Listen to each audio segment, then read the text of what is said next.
So, Dave, we took the Mazda 5 down to the Gulf station because it had to have its state inspection, and of course, get that wonderful news on the phone that we need to do about $1,000 worth of work. Great! Found, oh boy! Oh God! That's the phone call everyone. Yeah, we're gonna need to put about $1,000 in this, baby. Yeah, it's like he gives me the list. Yeah, well, the brakes are bad. We got to do this, and the air filter, and the this and the that, and the list just keeps going on and on and on. And I'm like, all right, well, do it, because you don't have a choice, And and I'm like, what's the final gonna be? And he goes, $1,000. And I'm like, all right, well, you gotta do. So he does the work. We pick it up, drive it home, sits overnight. And the next day, Carolyn was going to take the kids to practice, and she goes to leave, and she gets to the end of the alley behind the house there, and the car dies. And she gets it started back. Oh, yeah. And she gets it started back up. It makes it to the next stop sign, dies. And she said it literally, every time I slowed down and for a stop sign or an intersection, it died. But then she could start it right back up again, but then it died again. So she, nurses it back down to the service station, at which point they're closed for the weekend. And she's like, well, listen, I'm just leaving it here because if I try to get it back home, there's no guarantee I'm going to have it towed back. So she's just like, I'm leaving it here in your parking lot. You guys are just going to deal with it. Right. And so I got the message Monday what was wrong with it, and this was just so perfect. The guy gets me on the phone. He says, "Oh yeah," he says, "we figured out what was wrong. It was a dirty throttle body." And I go, "What?" He goes, "It was a dirty throttle body." And I realized, Dave, throttle. Wait, say that slowly. A dirty throttle body. A dirty throttle body. Brad. And I realized he could tell me anything. I have he could say, "Oh yeah, we looked under the hood there. The top hat fell off the snowman, but once we put that back on, it's purring like a kitten now." He could tell me anything, and I would believe it because I don't know what's going on underneath that thing. Brad, you just had the age-old thing happen to you. A made-up word was just thrown at you. I mean, I've never. Have you ever heard of a throttle body? Oh well, Brad. What your problem here, sir, is that you've got a recalcitrant recombinator, and you don't want that. That's gonna be $1,000 for that recalcitrant recombinator. You're gonna want to get that fixed right away, sir. So, geez, hey, see, I'm glad that you're a professional. I thought it was my bifurcated invertebrator. Oh no, this is gonna be your recalcitrant recombinator, sir. That's gonna be. Oh boy, if that doesn't work, then your Jehoshaphat doesn't get the proper ignition sequence.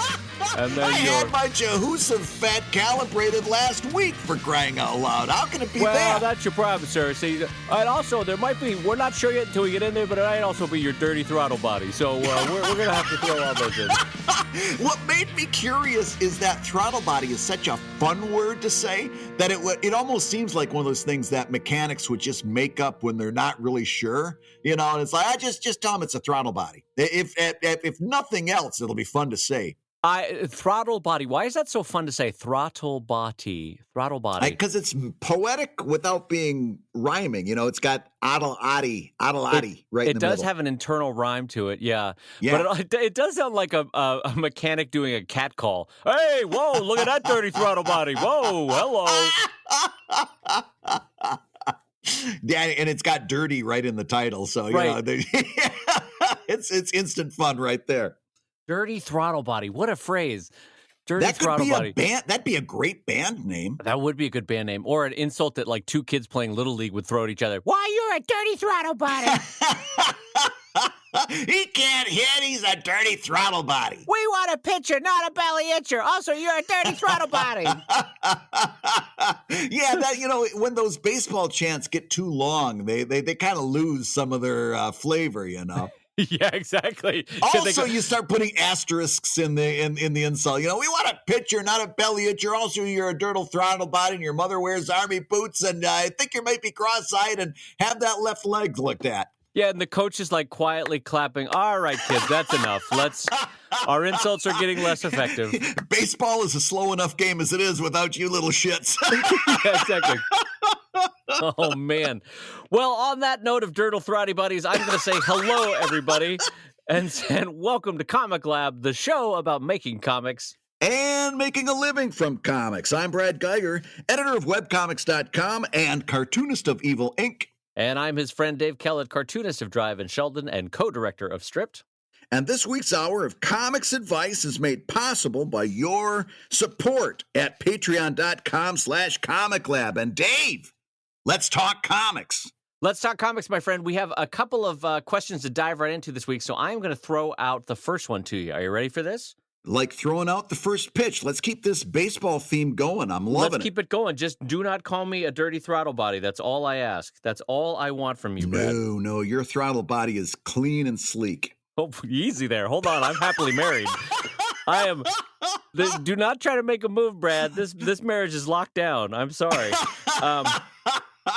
All right. So this question comes into us from Scott McAvoy, or maybe I'm reading that right. McAvoy. I'm hoping it's. I would McAvoy. call it McAvoy. I'm going to say McAvoy because and hopefully Scott's forgiving if I've done that wrong.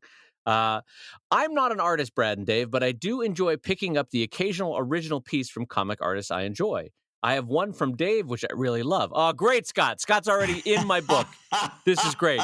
I already love this question. Keep reading. He's got one from Dave, and... And my question is there any... Jesus Christ. Nothing else after that? One from Dave and nothing else? No, That's all he's got is one from Dave? He didn't mention anybody else in that list?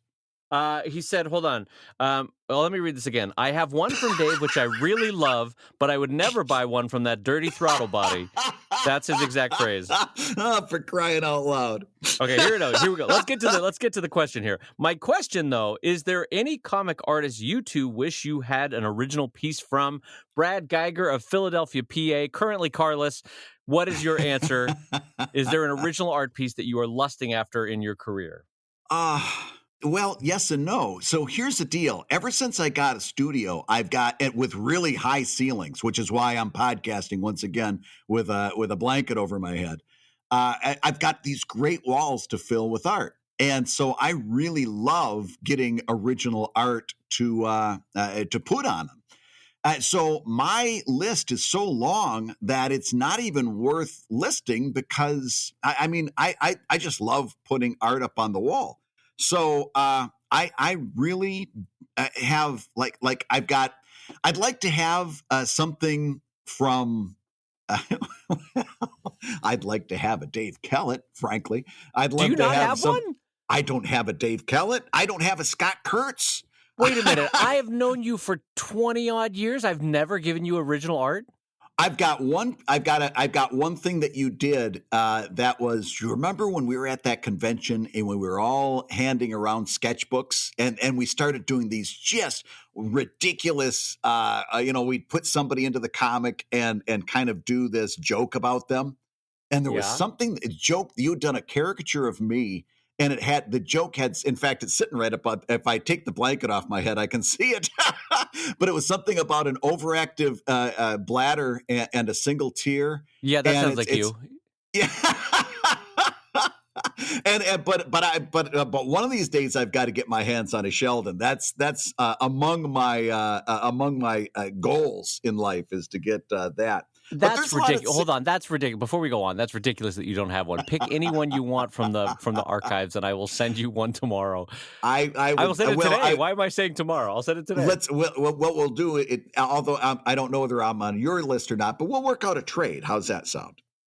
Nah, that's fine. I'll just send you. You son of a bitch!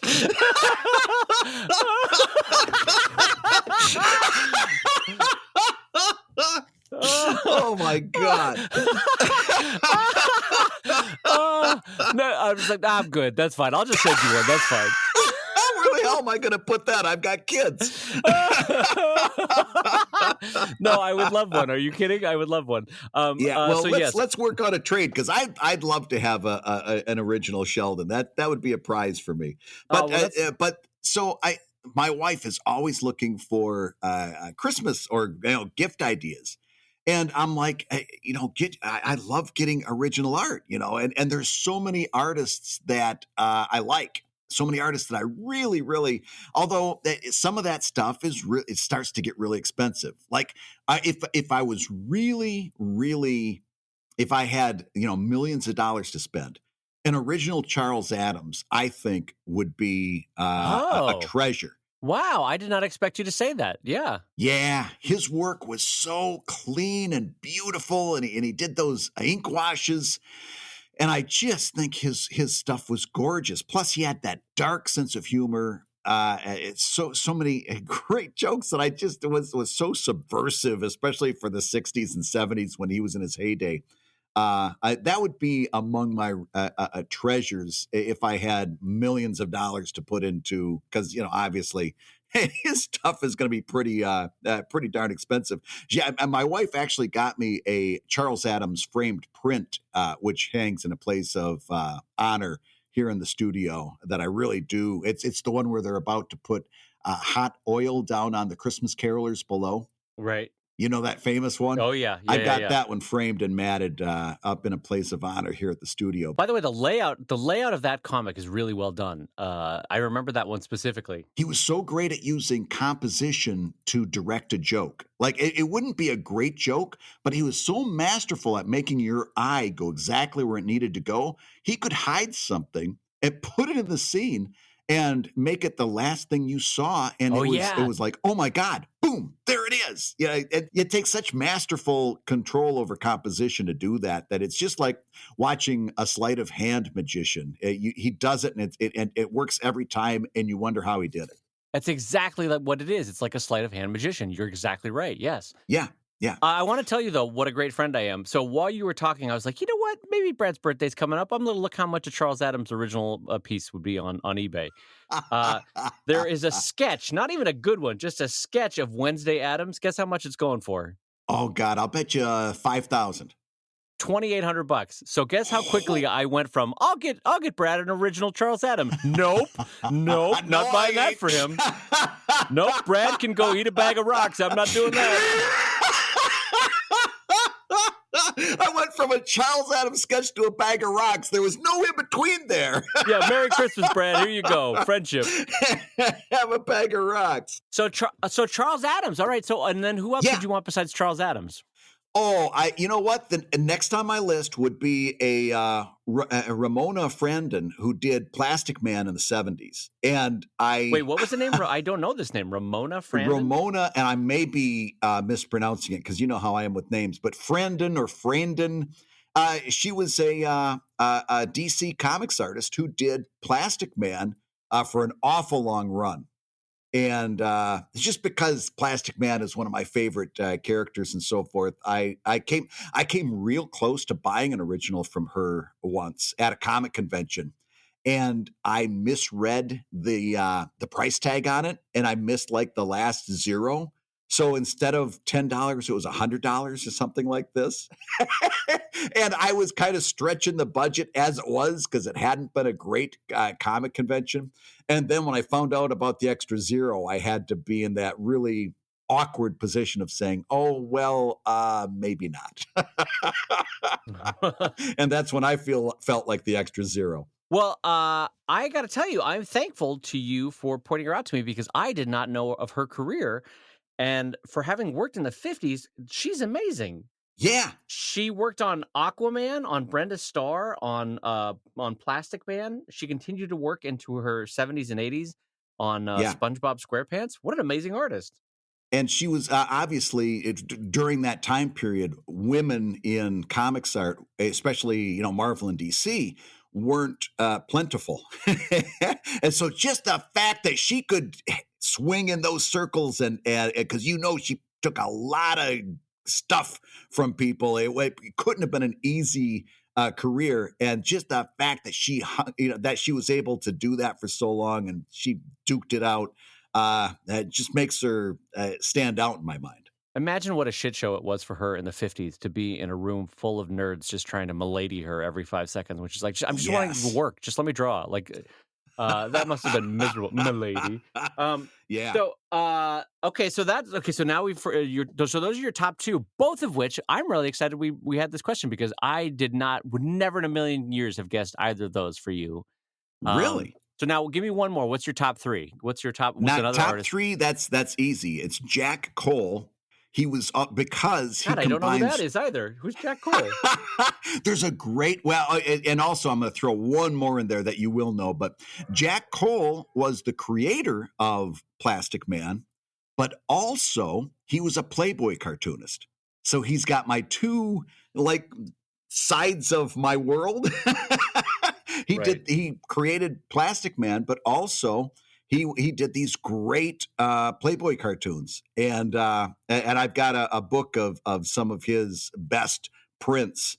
That's just he had such a wonderful style that it was just kind of I just sit and kind of ogle his line.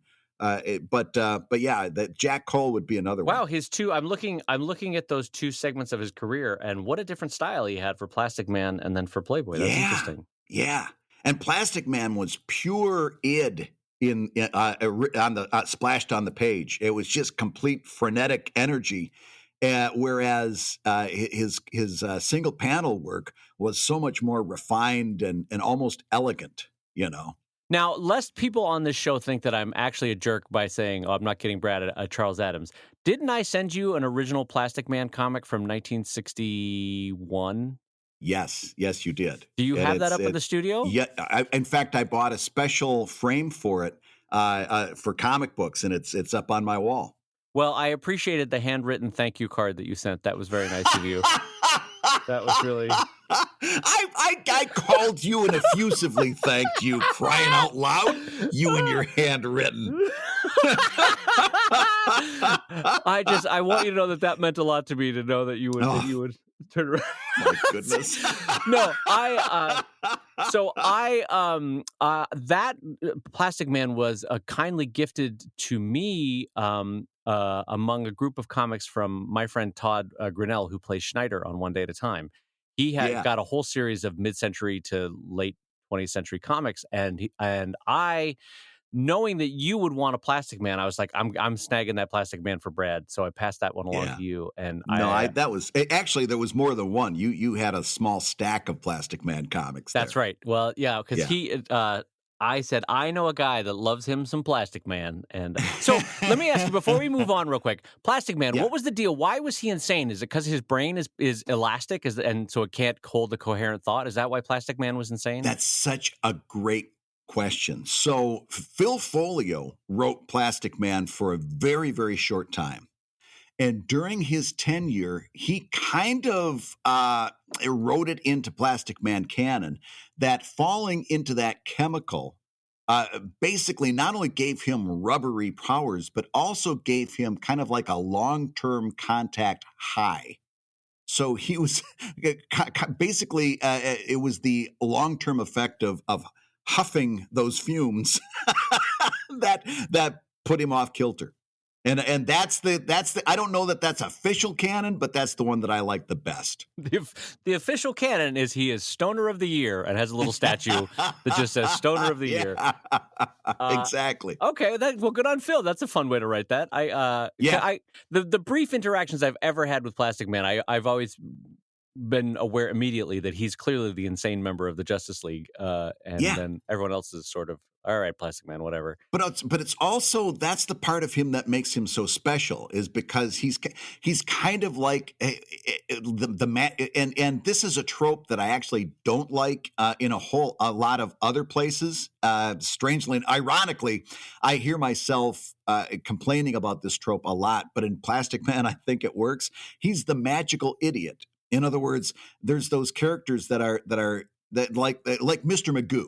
He's a magical idiot where he can walk down the street and he can't see, but he always magically kind of puts his foot in the right place so he just misses the hole in the street. Right. I don't like magical idiots very much as a Daffy Duck is kind of a magical idiot a lot of times. Yeah. But Plastic Man kind of works for him for some reason. I like that in him, and I actually like it in Daffy Duck. There's a lot like who was that character in Bone, the tall one? Was it Phone Bone? Smiley. Smiley Bone, yeah. That I was not crazy about because he was kind of like that magical idiot. But yeah, that's what I like about Plastic Man. Well, it's kind of written for 9 and 10-year-olds, so that's a little bit different. True. You're Well, like, at the time, so was Plastic Man. I do like the idea though that you're like complaining about a children's book. You're like, I don't know about these little ducklings. Why are these little ducklings following their mother? I don't get it. Just go These sit in the pond. freaking kittens always losing their mittens. Yeah. I'm done with it. I tell you what, I'm Brad Geiger, and I don't like these little kittens losing their mittens. Oh, boy, I got to pay for this dirty throttle body. I don't want to hear about these damn kittens and their mittens. Thank goodness you're still throwing the name into the impersonation. I think that's a good habit to get into. It is a word that's easy to stumble over, though. Dirty throttle body. You gotta Throttle body. You gotta take a slow beat at it. All right, so I'll jump Dave, over. Okay. Yeah, what is your top 3 artists that you'd love? Because now I've been in your studio. You have an impressive collection of originals. So I would think this would be harder from you because you've got a lot already. Who would you want to add to that collection? Yeah, well, as you know, I'm a super nerd for original art. Yeah. Almost going back to my grad school days, I did 2 graduate degrees in the history of comics, and I worked as an archivist in the University of Kent in Canterbury, England, archiving their comics. And so I physically handled a lot of World War I, World War II comics and put them in the British archives and stuff, right? And that was really fun for me. But that only fed an already existing love for original art. And so over the last 20, 25 years, I've been collecting a lot. And so the oldest one I have is a Hogarth from 1746. It's a first edition print of that one. And then everything up to mostly late 20th century stuff that I have. But who am I missing that I would really want? That's a big list. But I would love to get a Peanuts at some point. I think that would be fun. Depending on who you get it from, as long as you don't try to buy it from Jeannie, because she'll always outprice you. I mean, in terms of her being involved in the transaction, like as long as you're not bidding against Jeannie, because she's actively trying to buy them all back for the museum, right? The whole. Oh, is she? Yeah, the whole thing. And so, but there's thousands out in the wild. So I would love to get a Peanuts. I would love to get. It's never going to happen, but I would love to get a Watterson, a Breathed, and a Larson for Farside, Bloom County, and Calvin and Hobbes. And then, can I tell you on a different note, though, one thing about Charles Schultz and about Mort Walker, walking into their studios, they were like me, and they had all their originals around their drawing desks and stuff. And walking into their studios, they got their start in their career right as, frankly, the golden age of comic strips were coming to an end. And so they have originals from all that first generation. And by first generation, I mean 1910, 1920, 1930. So they have things like Popeye. They have Yellow Kid. They have Winsor McCay's. Mutt and Jeff. Yeah, Mutt and Jeff. They've got Barney Google. They've got all the ones, the original Gasoline Alley run. And so you're walking around. And in Mort Walker's studio, in his case, I'm like, oh, wow, Mort, look at those cool Norman Rockwell reproductions. And he goes, oh, no, those aren't reproductions. And I was like, holy shit, you have Norman Rockwells. Oh, my God. He's like, yeah, Norman lived right down the road. These are some studies he was doing for Saturday Evening Post. I gave him some Beetle Baileys, and he gave me some Norman Rockwells. And I was like, wow, that's a good trade. So you see some of these older cartoonists, and it was a level of artistic lust that I have not had since, because those are the unattainables. Like, you'll never find another Winsor McCay on the market that's a price anything less than $20,000 or $30,000, you know? But they got it by a trade with an older Winsor McCay when they were 25, you know? Wow. And so, because a lot of that older comic stuff back then just got thrown out. And so, of course, a cartoonist would trade with another cartoonist. Otherwise, the newspaper is just going to throw it out. And anyway, long story short, so those older cartoonists, specifically Sparky and Mort Walker, their collections were amazing. So Okay. now, wait, I'm going to interrupt you just for a second. You were telling us on an earlier show how the secretary would pull some of the peanuts that Schultz didn't like out of the trash and Yeah. save those. Yep. Yep. Do you think that they would ever consider selling those? I don't think so. I hinted very strongly to Jeannie, like, "Hey, they're in." I was wondering about that. How could you resist? I, you know me, I'm polite, but I hinted very strongly. I really laid it on thick with the hints that, boy, I sure would love a peanut sketch if Sparky just left one line in a drawer somewhere. Sure would love that. Haha, wouldn't Yeah. that be great? Oh, that'd be Yeah. fun to have. And no. But listen, Jeannie is lovely, and I love her heart, and she's doing right by her Yeah. husband's body of work and collecting it all. So I say that with not an inch of disparagement. And if anything, it was rude of me to Right. hint. Yeah. You can't falter for that. Yeah, no, Yeah. I said, like I say, if anything, it was rude of me to hint. But I'll find one at some point in my life on the open market and look at my wife and say, "Do you mind if I drop $1,000 on this pencil sketch?" And she'll go, "You are a dummy." Um,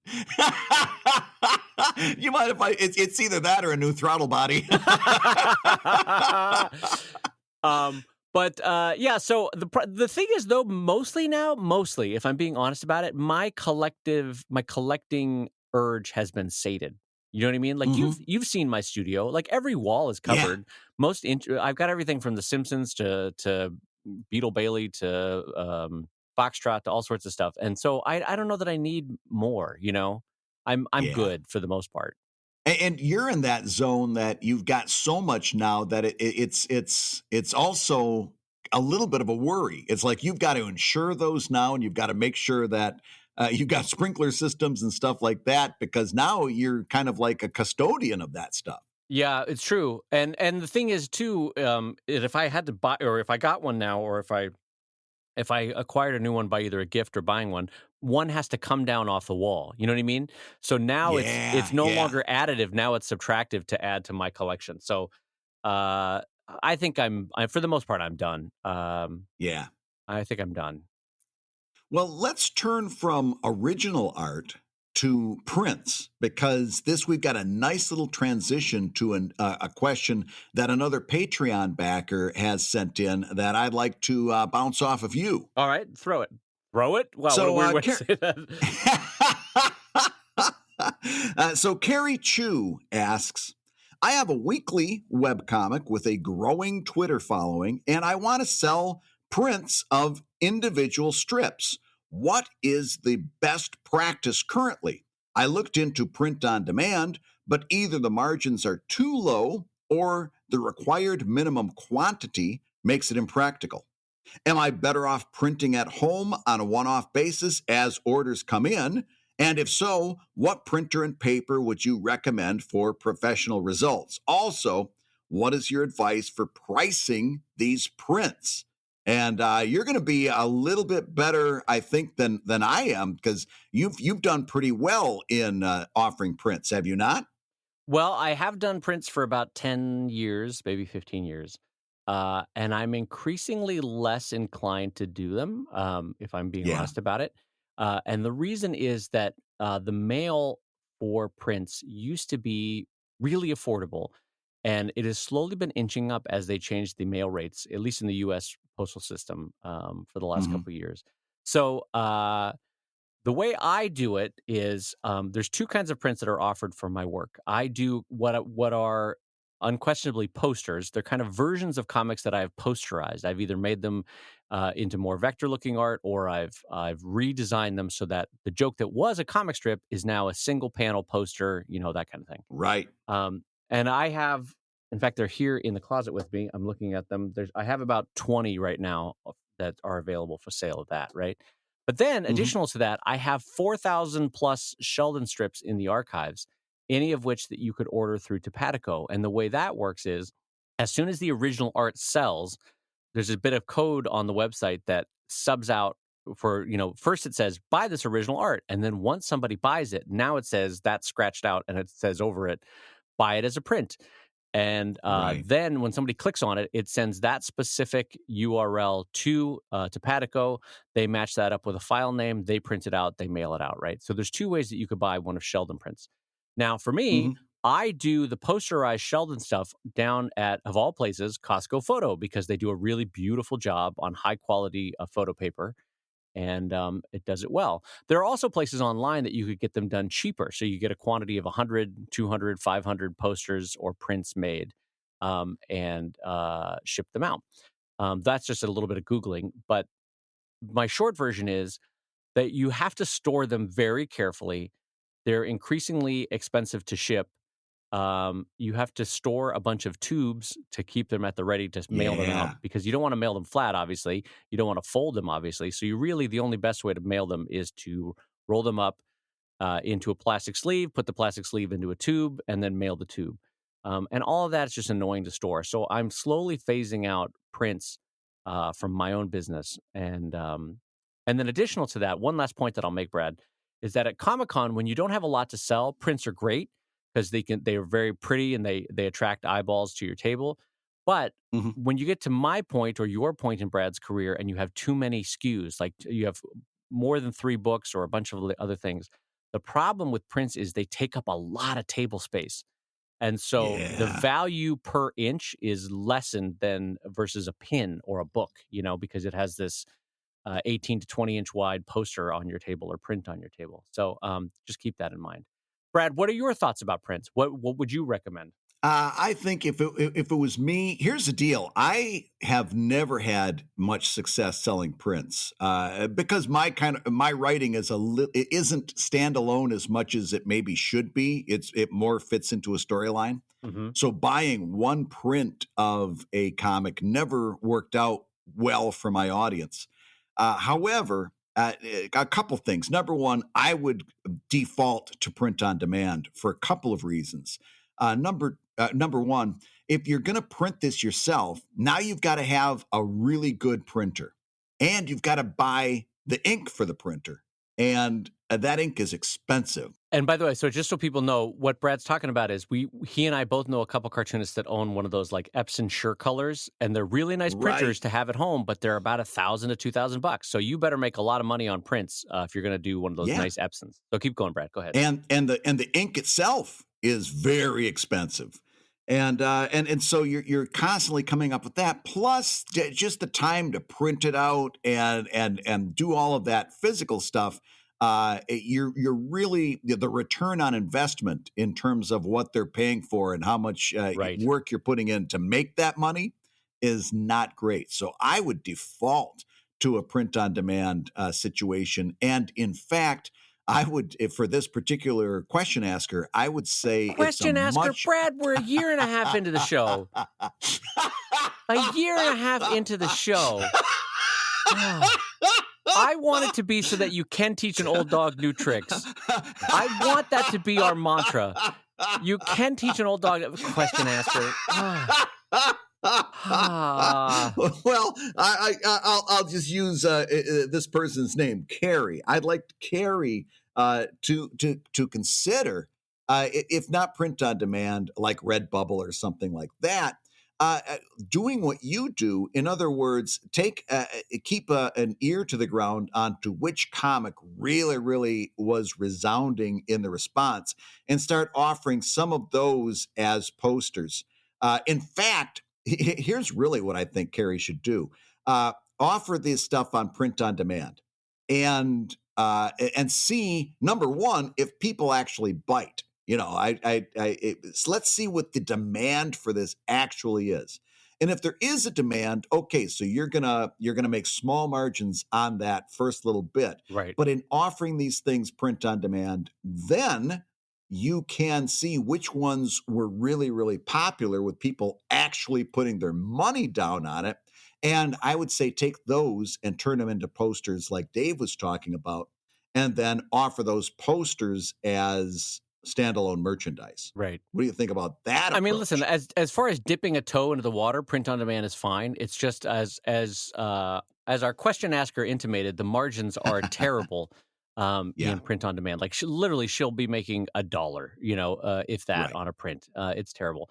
But here's another reason that I didn't mention for when I have pre-printed prints, why I'm moving away from it.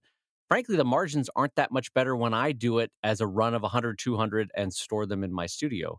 Yeah. It's the margins just aren't great, which is why I'm getting out of it. Like as I've said repeatedly elsewhere, I try to do margins of 4 times or 5 times cost, and Hmm. some of these prints are getting into like 3 times cost, and that's not great. Like that's not you're like you're in general you're only selling them for 10, maybe at best if it's a big one, $15.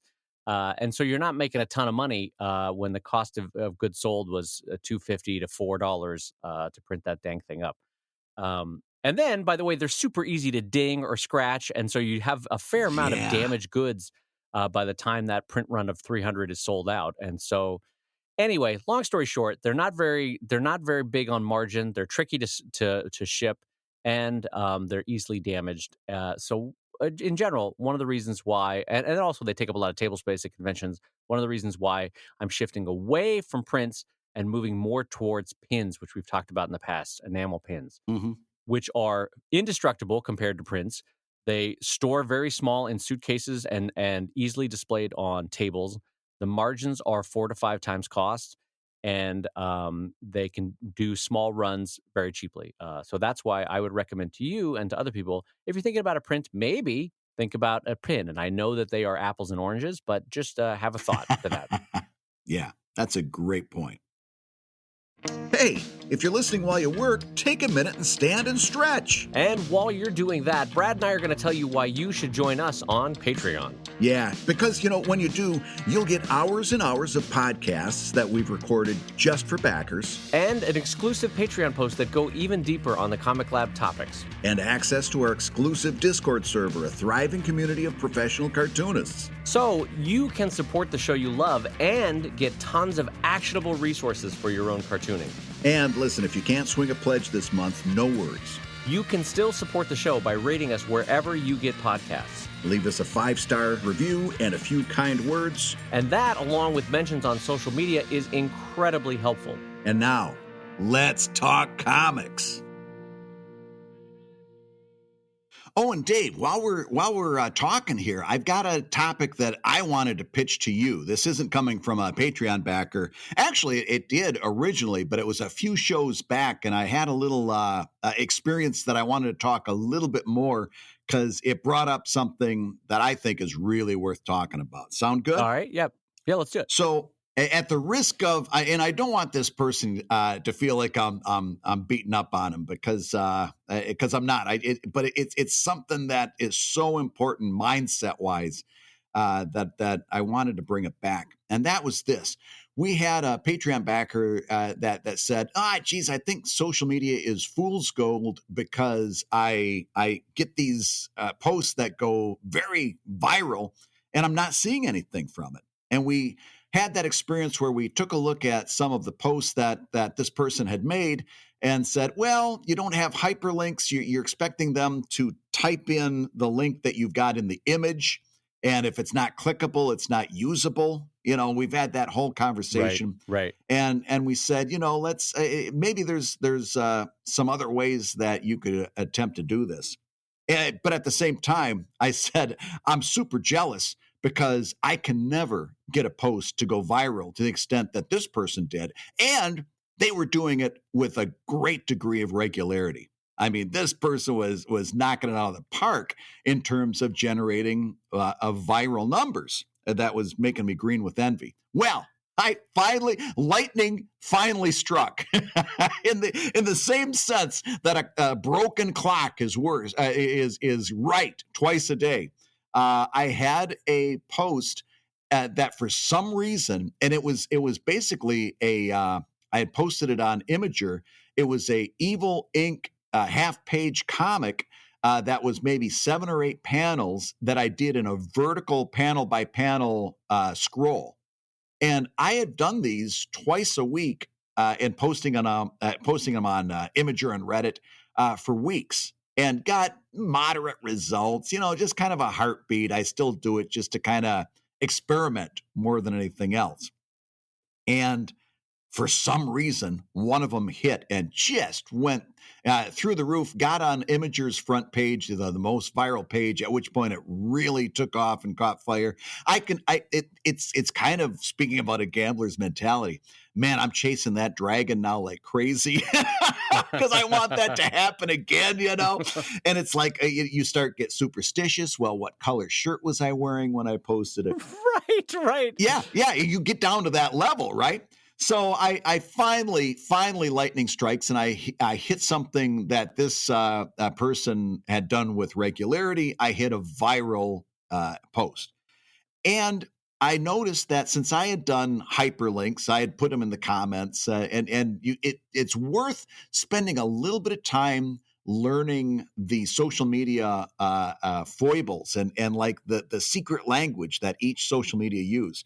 If you say source in Imager, you're immediately notified, or you show yourself as an outsider.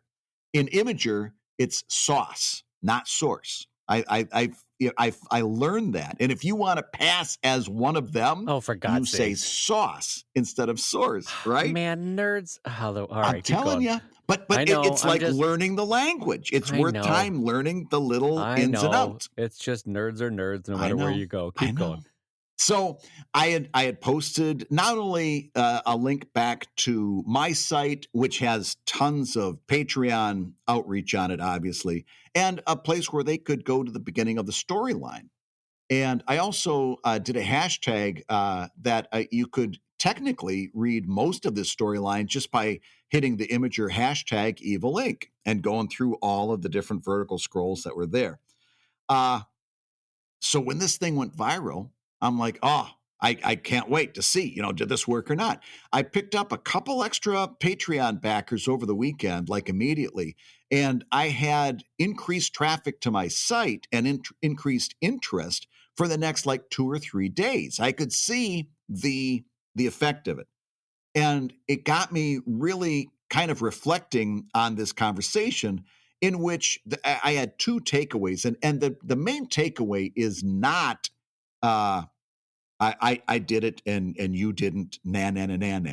This isn't, that's not really what this is about, where I say, well, Because that's the takeaway I took from it, Brad. That's the takeaway I got. No. There's a bigger thing at stake here that I really want to talk about. Not well, you just got to learn to do it like me. I do everything right. That's not the takeaway. Here's the takeaway though, and it's something that's really, really important in a life approach, like to this a philosophy. If I can say the word, it's a philosophy. Nope, you can't. Okay, keep going. So here's the deal. Next time that you're in this situation, not only this person, but you, the podcast listener, anybody, my advice, next time you're in a situation when something doesn't happen the way you expected it to, don't immediately jump to the system is broken. What I've been told about the system is wrong. Don't immediately jump to that social media is fool's gold. What I want you to get into the habit of doing, instead of doing that, is to say, what about my approach could I have done better? What about this? Maybe did I not do as well as I could have? Is there something about my approach that I could improve? It's such a different mindset to get into, instead of saying, well, it didn't work for me, it must be broken. Right. And instead get into, didn't work for me, what could I do better next time? It's a mindset that I really want to encourage you to get into, because it makes all the difference in the world. If you don't ask that question, could it be me? You're never going to get further along in the answers that could lead you to some places that make this thing all of a sudden click for you. Do you see what I'm trying to say? Absolutely, yeah. Yeah. Yeah, I think not assuming that the system is broken, or even just even if the system is broken, assuming that how you can do better, how you can work through it or around it, or with whatever remaining elements do work. I think, Brad, that's the best advice we can be giving in these recent weeks. I'm seeing that trend over and over again about, this or that aspect of comics is not working. Well, find the elements that are working, or find a new way that is working, and take control of your future. Yeah. And so Innovate. I think that. Innovate, yeah, and frankly, innovate. It is a time of real change in the way that it was for comic strip cartoonists a decade ago, and Yeah. it's coming again in a more broader sense. And so I think that's great overall advice, Brad. Yeah, it's just something I wanted to bring up as a callback to that earlier show because it's something I found myself getting a little passionate about. It's like, yeah, doggone it, if that happens to you, you got to get into the mindset of how am I going to make that work.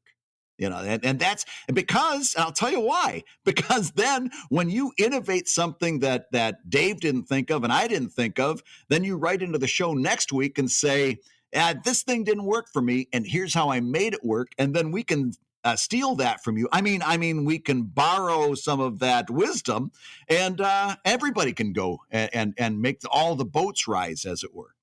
Well, there. Okay, now I know you were half joking there, but there is some truth to the fact that 50, 100, 200 cartoonists all trying to innovate, one will hit on something, and then like lemmings, we'll all go, yes, that works. Let's incorporate that into our business plan.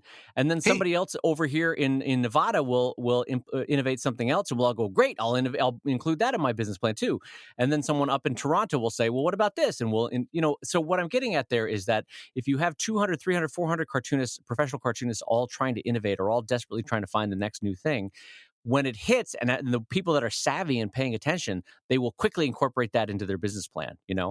Um, yeah. and so it's kind of like an immune system to failure if you think about it, Brad. Yes. And Well, I guess that's why I wanted to bring it back with this one particular person because he's getting viral so often with such regularity. If I can get this person into an innovation mindset, he's going to find the big thing, or he's got a really good position to experiment on a level that I can't because I right. only go viral once a year, twice a year, right?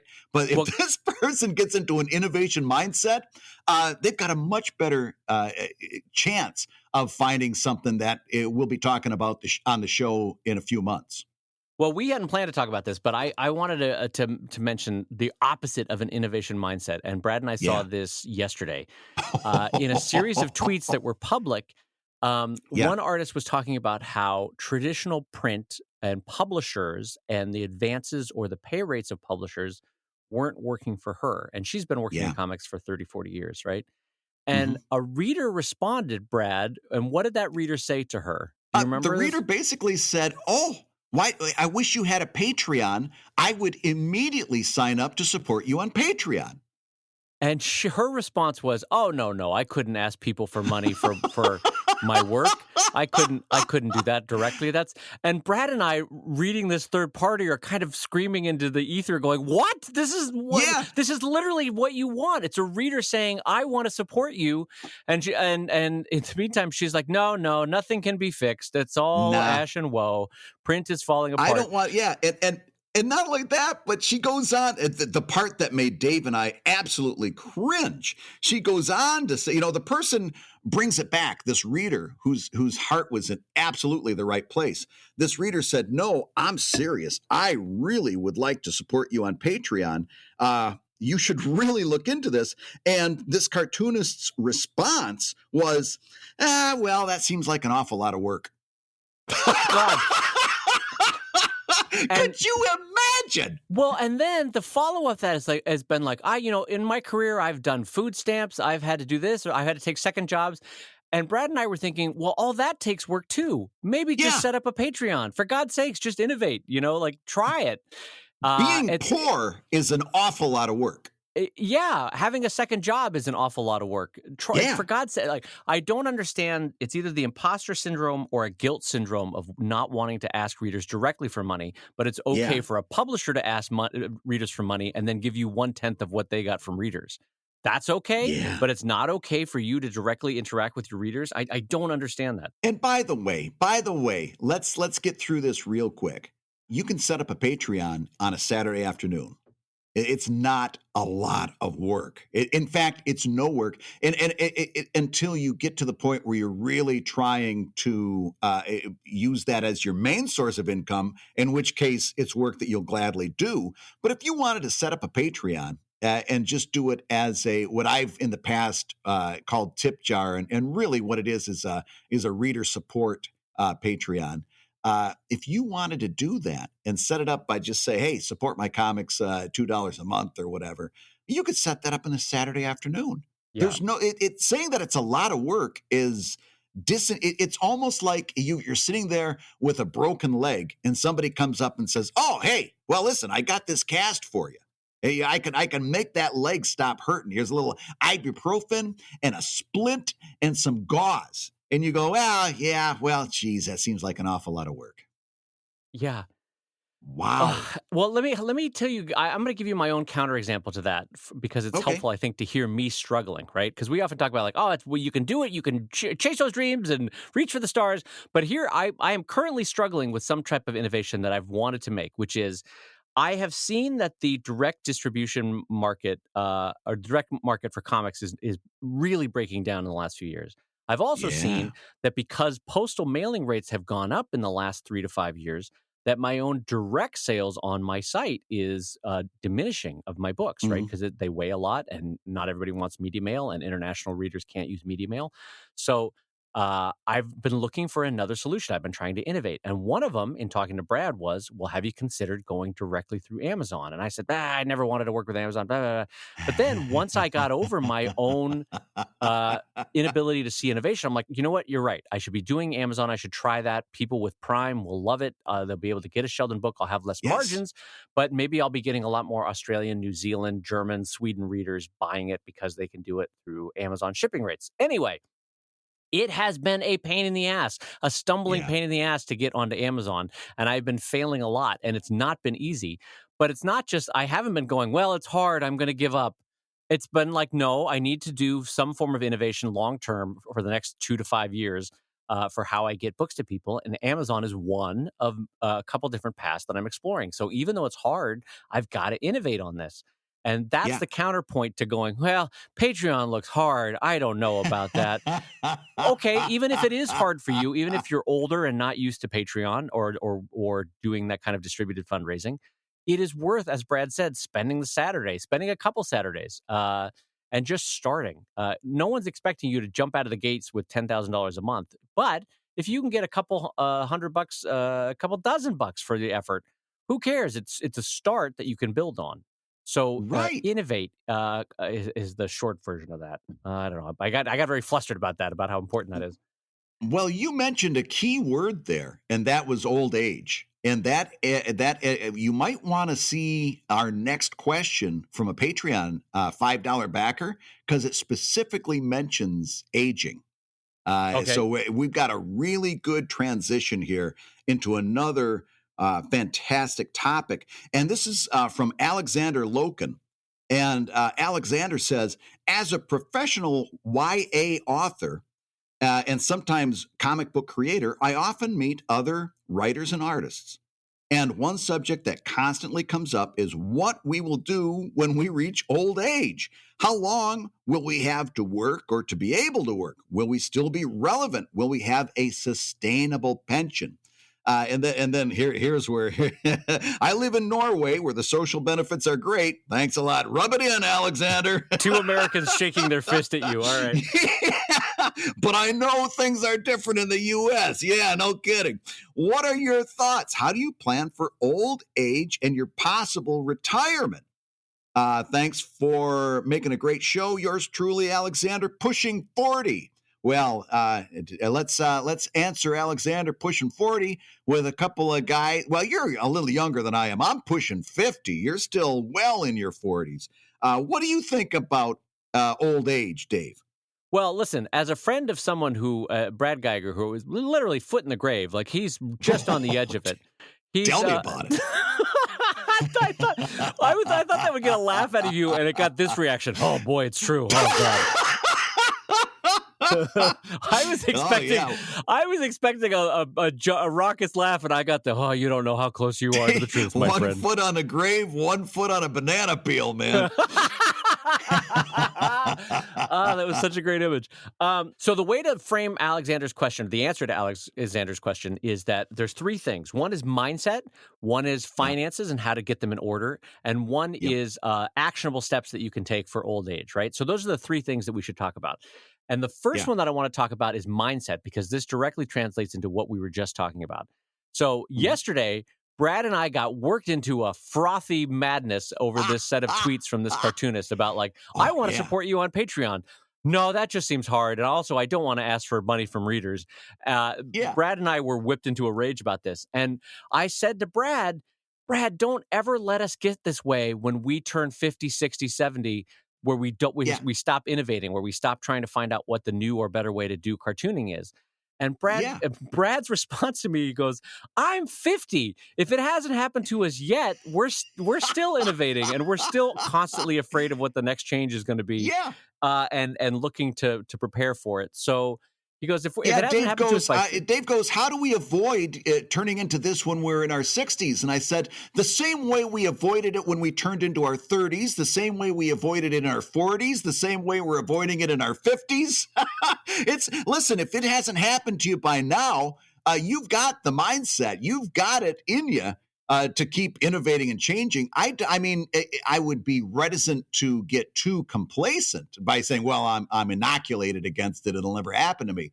But I think if you've made it this far in webcomics, you've already survived at least what I can point to as two major upsets in the business and publishing environment of webcomics. As long as you keep doing what you're doing, I don't think you got to worry about your 60s. You've got it. You've got the eye on the ball, right? I wish I had it at the ready, but there was a quote that Jack Welch had, the former CEO of GE, Hmm. and it's something like "always be afraid," but always the point of it though was always have your head on a swivel, And Yeah. we've seen a lot of careers where the person goes, "Wow, this newspaper money sure is sweet," and never looking around to see the changes happening, and so you become like a lobster in a slowly boiling pot. Right. Slowly boiling pot. Come on, David. And and the same kind of thing we're seeing now is happening with print publishing and books. And people are like, no, this was always the way to do it. It's doing great. I'm going to stay doing this. Meanwhile, the temperature of the water is slowly reaching boiling.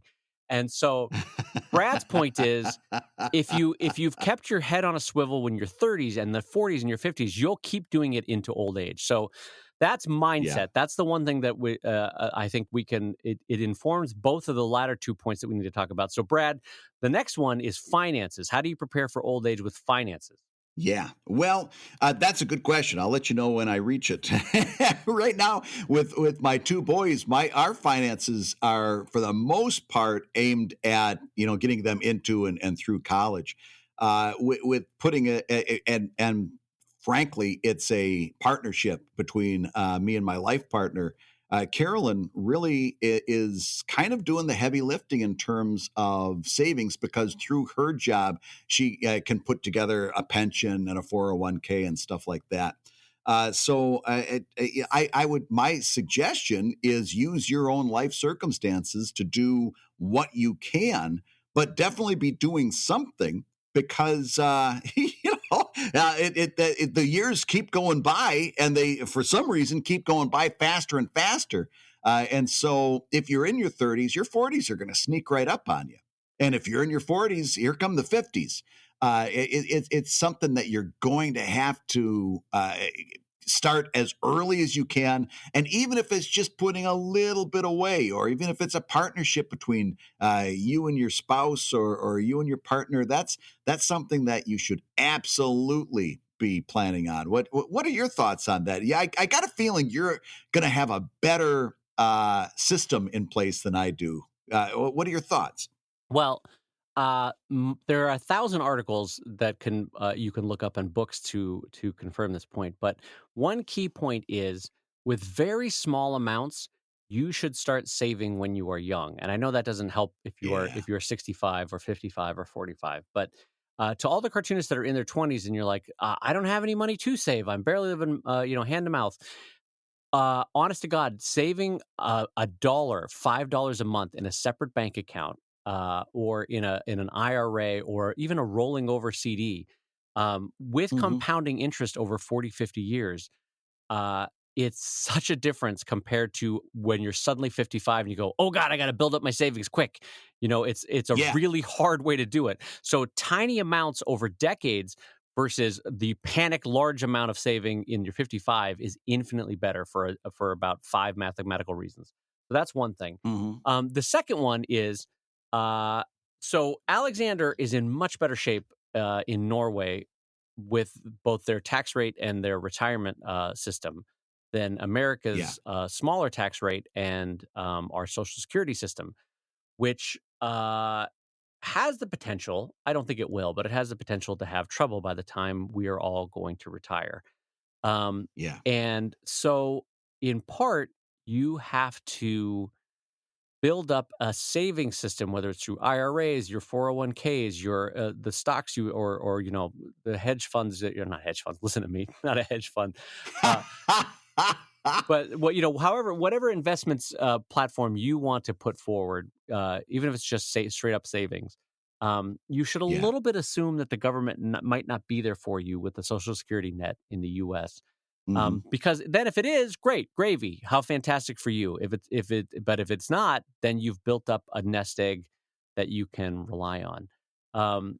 And my continuing thought with that is another thing, though, and this is broader, separate from finances, is that one of the reasons that my heart breaks for a lot of these cartoonists that work with publishers is that long term, they all end up with GoFundMe accounts to help pay for their liver problem that they're having in their 60s. Yeah.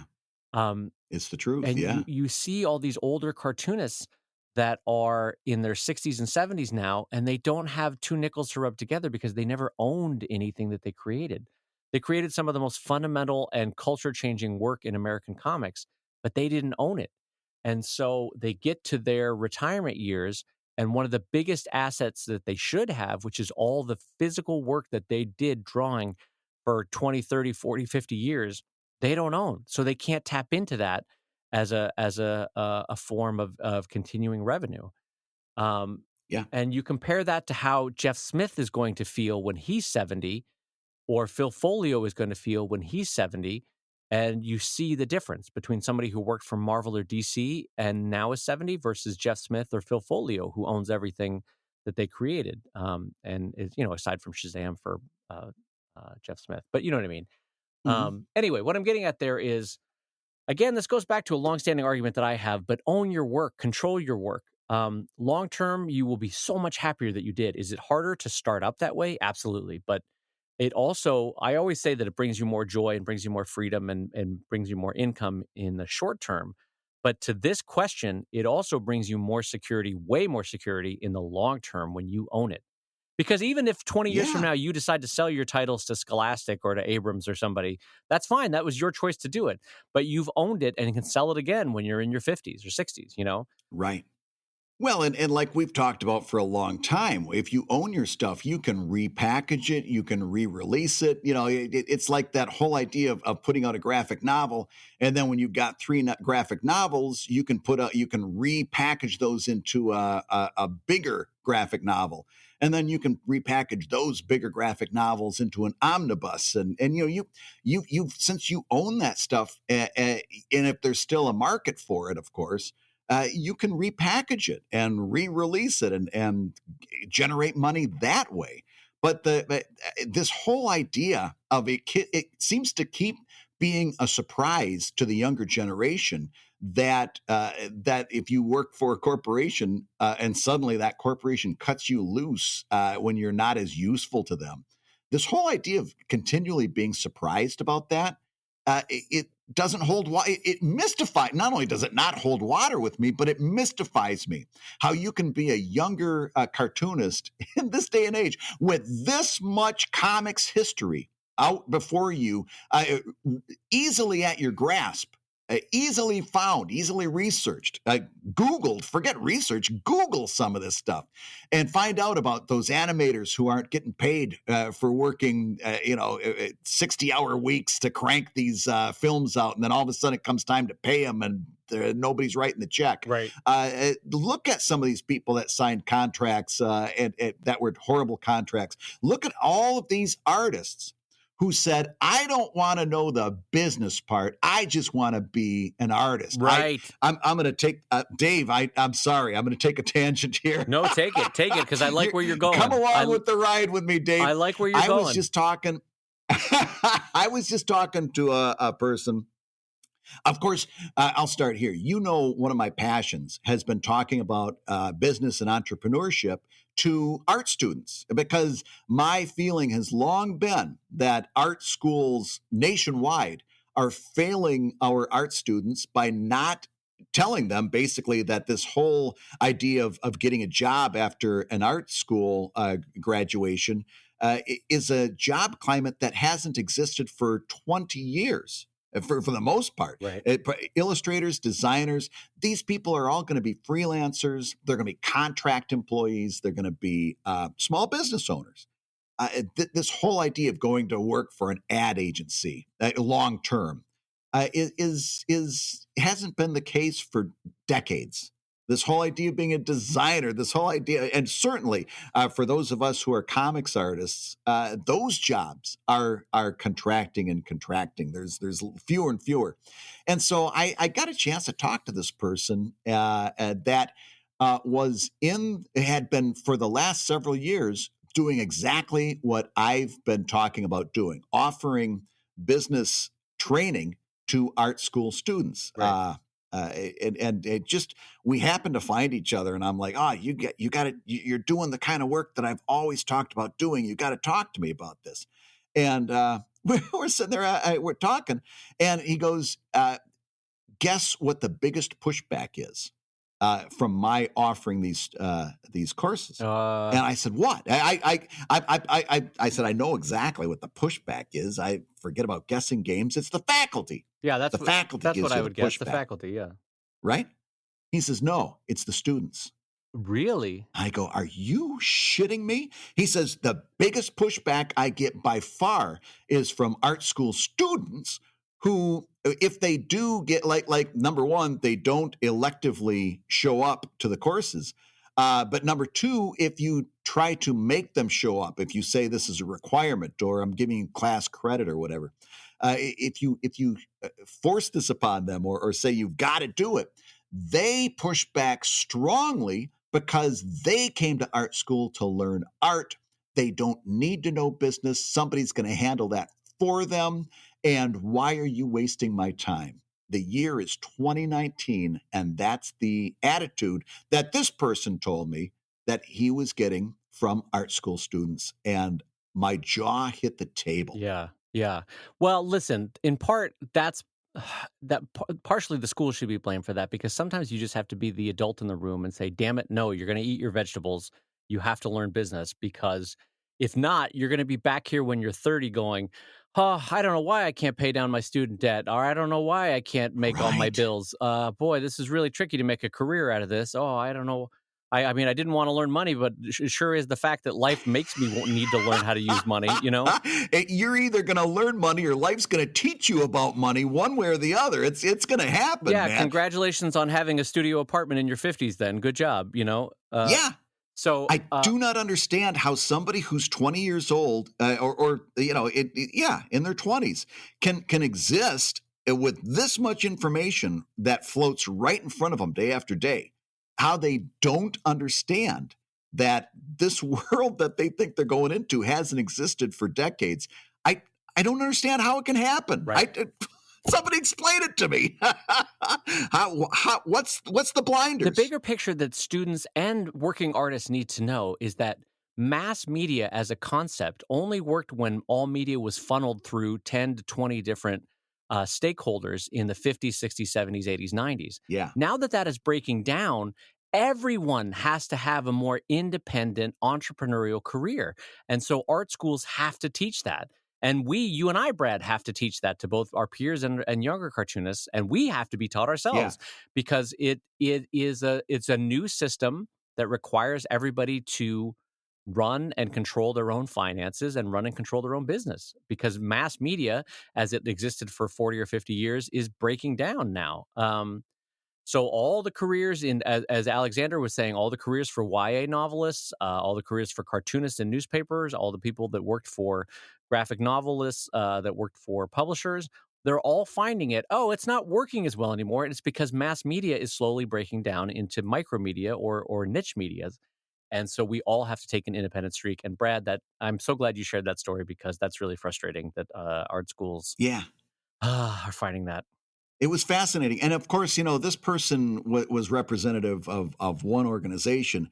There might be. I'd love to know. Like, I'd love to know, and I'm sure we have people that are from SCAD, for example. I don't know where SCAD stands on this. There are certainly other organizations that are teaching art and comics specifically. If you know of somebody, let's put it this way, Dave, if you know of some organization that's doing it right, and well, I don't want to say doing it right because it's not like this guy's not trying, But if you know of an art school that you think incorporates business and does that well, let us know. Now, we'd love to spread the good word about it because I think it's important if you are. And that's a larger conversation. Is it important to have an art school background if you're going into comics? We could talk about that Right. for an entire show. Right. But if that is a choice that you make, who's doing it well out there and why? I think that's a great conversation. Yeah, I would love to hear from any readers or listeners that might know. So if you do happen to know one that like, hey, they have this really good, even if it's just a business 101 program, or an Yeah. accounting 101 program, I think that's a great thing to give a shout out to. So please do pass that along to Brad and I. Yeah. Now, Dave, you said that this particular topic broke down into 3 sections: mindset, finances, and a third one. Have we covered that one yet? The third one was actionable steps, and I think we did that through Yeah. mindset and through finances. So Good. in general, Very though, good. Alexander, I think it's kind of like to Brad's old point. The very fact that you are worried about not aging in a way that would be detrimental to your career means that you are probably keeping your head on a swivel and keeping open to change, open to modifying the way you do things, and learning new systems. And that's the most helpful thing you can do going into your old age, I think. Don't you think, Brad? Yeah, I think so. So, Dave, we're right near the end of the show, and we've got one Patreon question that it's not quite comics related, but I thought we'd sneak it in just at the end of the show before we run out of time. What do you think? Okay, will you read it in your more sultry voice, Brad? Oh, you're asking for it. All right, here All it right. goes. Okay, here we go. This wedding ring comes right off, Brad. It comes right off. Hey guys, you actually sound really good on your podcast compared to other podcasts I listen to. I know Brad is planning on upgrading audio gear, but I was curious, what do you use or recommend for microphone, hardware, and software? Well, Bradley J. Geiger, it's funny that this person should ask. So we are the Patreon support of the show. One of the things that we have long term is to Yeah. upgrade both of our audio equipment. What we have right now is pretty good, but we kind of want to next level it. So if and when you can support the show, that's one of the things we would like to do is up our physical podcasting equipment. But let's describe for everybody what we use in both of our little podcasting situations, and then go from there. Don't you think, Brad? Okay. Okay. Well, I've got a Blue Yeti microphone that I bought with Patreon funds. By the way, I upgraded my old microphone, so I've got a Blue Yeti, and that's inside of a cardboard box stuffed with blankets, and of course the blanket over my head. And I've got a little pop screen in front of the microphone, so when I make my P's, I don't spit all over the microphone. Thank God. And that's really that's the microphone setup over here, I think it's probably a little similar to yours. What do you have over there, Dave? So Brad and I have matching Yeti microphones. They're kind of for early level podcasting. They're kind of industry standard good ones. And there's 4 settings on that Yeti, and we have it the single setting of one person recording into the microphone. We both have that. I also have a spit guard hanging in front of my microphone. Underneath my microphone, I have a shock mount, which is a round series of concentric circles that's held together by elastic, so that if anything around the microphone gets bumped, the microphone itself does not have a transmitted vibration go through the microphone, right? So there's that. And then that is mounted on I think it's either called a Rode or a Rode swivel arm for the microphone. And then the microphone itself is encased inside of basically it's a laundry basket I bought from Target that cut the bottom out of. And then I have bed egg crate foam all around the inside of the box. So that captures a little bit of the bouncing and redirected sound so that the mic only gets it from one source. And then Brad and Yeah. I both are plugged into Apple computers, and we are recording using a software system that is cloud-based called Zencastr, Zencastr.com. And as it's funny that I should bring this up because I was just saying before we started the show, 95% of the time, Zencastr works amazingly. But the 5% of the time that it doesn't work, boy, does it shit the bed. So I would recommend. But we should say that 95% is solid. We've only had a couple times, and usually when we're trying to bring like a third person on, that we're bringing in a whole different set of variables with that person's microphone and stuff like that. That's usually when we've had the most problems. Yeah. Right? And it's usually because we have systems that are ready for it, and other people are like, yeah, I'm going to be recording from my iPhone headphones. And we're like, all right, I guess you can do it that way. And so their setup is not quite ready to have Zencastr launch. But that is basically it. And then from there, we have, thanks to Patreon support, a professional editor, Matt Woodard, who edits the show every week, probably cleans up the audio in ways that Brad and I don't understand, with both algorithms and just the ear of a professional audio technician. Cleans it up. And then from there, we put it onto Simplecast. Right, Brad? You want to tell them about Simplecast? Yeah, we've become really big fans of Simplecast. We switched in January, and it enables us to put out clips that are really attractive on social media. We like the interface for the most part. I'm not crazy about how we have to type in the show notes because doing something like bulleted lists is really difficult, which should be, and hyperlinks. Those are both much more difficult than they should be. But the usability of Simplecast overall is fantastic. And some of the things they've got on the horizon, I think, are really going to be great. So big fans of Simplecast as podcast publishers. They're more affordable than Libsyn, right? Yeah, by a couple bucks a month. And I think both at Patreon and afterwards, we have found a more willing and supportive support system whenever we've had to email or reach out to Simplecast. So we would recommend that one. Anyway, and then it goes up on Patreon, and then Simplecast, so separate from the RSS feed on Patreon, which doesn't have any mid-show advertising on it, and also contains our ProTips show, which is the podcast we record just for Patreon backers. And I think there's like 19 hours of that now that are available just for Patreon folks. So that RSS feed goes from Patreon, so it includes both Comic Lab and Comic Lab Pro Tips for everybody. And then the Simplecast propagates it throughout a bunch of different podcast networks and systems. And that's how we make Comic Lab. That's how we make the soup. And so, like innovating with your career, we've made mistakes as we got this started, this show, and we're still very much learning. But the idea is that we're just constantly keeping an eye out for what's new and different and how other people are running their podcasts. So that's why we were happy to answer this question for you, because it's worthwhile to share this information in general, just because it makes the overall podcasting landscape better. So anyway, that's that for how we make Comic Lab. Fantastic. And on that note, you have been listening to Comic Lab, the show about making comics and making a living from comics. Your hosts have been Brad Geiger, the editor of webcomics.com and cartoonist of Evil Inc. at evil-comic.com. And my friend Dave Kellett, co-director of Stripped and cartoonist of Sheldon at sheldoncomics.com and Drive at drivecomic.com. And the Comic Lab theme song is used with permission from Andy Creighton at theworldrecord.net.